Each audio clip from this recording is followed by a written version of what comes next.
we need to lead with gratitude. So, please accept that. And I also want to charge the young people, our elders deserve a break. Okay? Our elders deserve a break. So it's time for us to be a little less selfish, a little less self-centered, and for us to think about our community. Let's think about our brother and our sister, and let's take on that spirit of service and do some work and give our elders a break. So I'm not gonna, speaking of a break, I'm gonna take a break now, and I'm gonna bring up my brother and my national president, Jedediah Brown. Please put your hands together.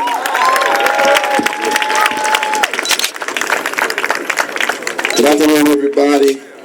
Glad to have everybody out here. Could you do me a favor? It's not about a man or an organization. It's about a people. Can you make some noise for yourself? I don't know. Y'all didn't sound a little... We may not have 1,000, but it need to sound like it's 1,000. Can y'all make a little bit more noise for yourself? So I want to thank you all for actually taking time out of your schedule to be here on a Saturday in this nice weather in our city, at a very important time for our city, because the next leader for the next 4 years will be determined. And we understand that for the first time we're hearing in the media how valuable our vote is, the black vote, and how important it is, because we could either make or break this election.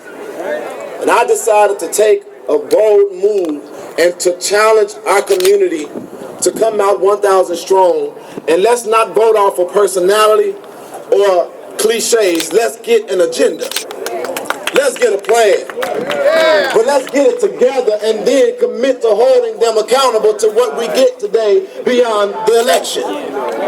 Because I don't know about you all, but I've had enough with disenfranchisement, disinvestment, poor and failing schools, not having enough jobs in my neighborhood, the violence always being targeted in our communities. I'm tired of us not being able to hold our head up high as we deserve.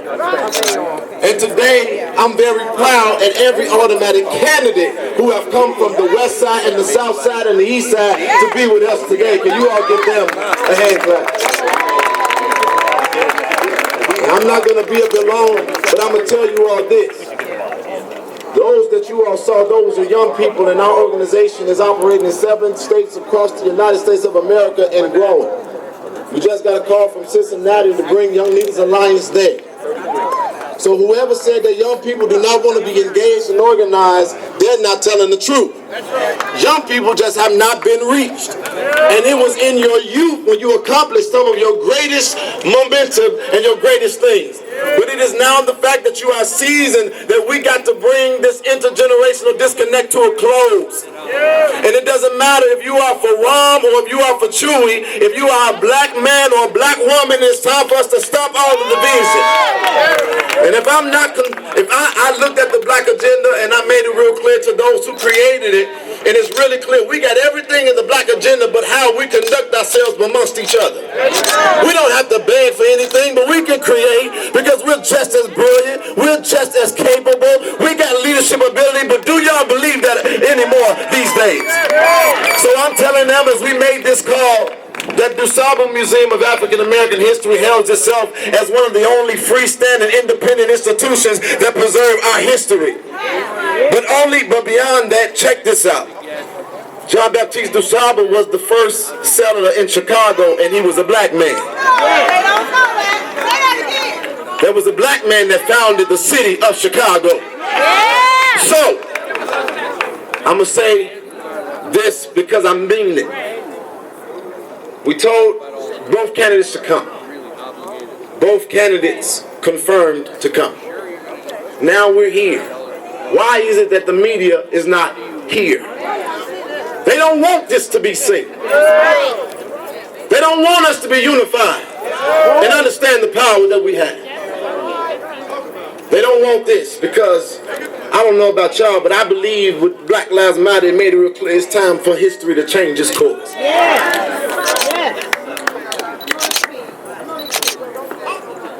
And I'm ready. Y'all ready?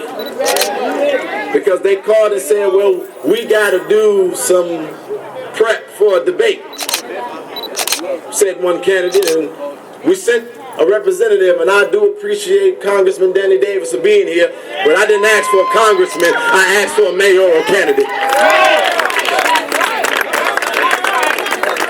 If I understand, I believe that Pastor Tory is here for the mayor. We didn't ask for a pastor, we asked for the candidate. And I'm committed to making sure they understand you will not win this election without giving my people an agenda that speaks to our hearts and our needs. I'm not convinced by who endorsed whoever. I'm not convinced about people getting deals in the back room or getting paid. And if I gotta keep on organizing to April 7th, I'm committed to doing so. So I don't know about y'all, but I know it's enough people out here that we're gonna send a message. And since the representatives came, I'm not giving them the microphone, but I'm getting ready to give you the microphone, and you let them send the message back that they're gonna get one more chance to get out here and give my people an agenda, because I refuse to go back to another 4 years like I've lived in power to my people. And I need y'all to make some noise for yourselves. Make some noise for yourselves. So now we're going to turn up the fire. You better take down every red light camera now. You better give us money in our community now. You better make sure you open up a school and give it to us now. Y'all ain't ready. Y'all ain't ready. Dr. Martin Luther King said something I'll never forget. But if you're not willing to die for something, then you've not really lived. And I'm not expecting to die. But whatever it takes, police brutality, ain't y'all not tired enough? Right. And the reason that we did this is because we taking a sting out of the sellout. Don't endorse anybody else until we understand how that endorsement is going to impact us. I send that message to everybody who call themselves a leader. How could you call yourself a leader and want me to respect you and look at the condition of the neighborhoods you lead? So I'm challenging every pastor to get your church outside of the four walls. I'm now challenging every business owner that you deserve better than what you've been getting. You don't need to be in a blighted business district, but hell, Washington gave us TIP funds and they misused our benefit. And I'm telling y'all today, it's time for us to take our stand one more time. Make some noise. So I'm done. I'm getting ready to hand y'all the microphone. These cameras ain't going off, but y'all hashtag tag it. 1,000 still undecided. 100,000 still undecided.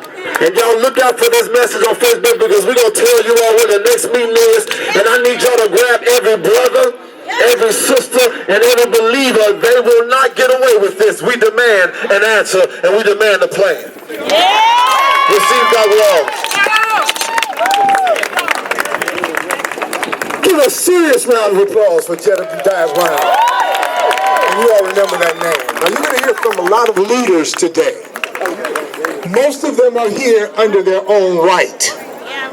Many of them are organizers in our community who took the time out over the course of the last couple of weeks to come out and meet and help develop the foundation for an agenda for the black community. We don't have an agenda that we all subscribe to, that we all are recognizing, that we all can articulate at any given point in time. But we need to get to that point. It doesn't matter who the mayor of the city of Chicago is. We have to make it clear that we have needs, and their responsibility is to service those needs. So we're going to be working on that over the next few days. At the end of this meeting, we're going to come forward.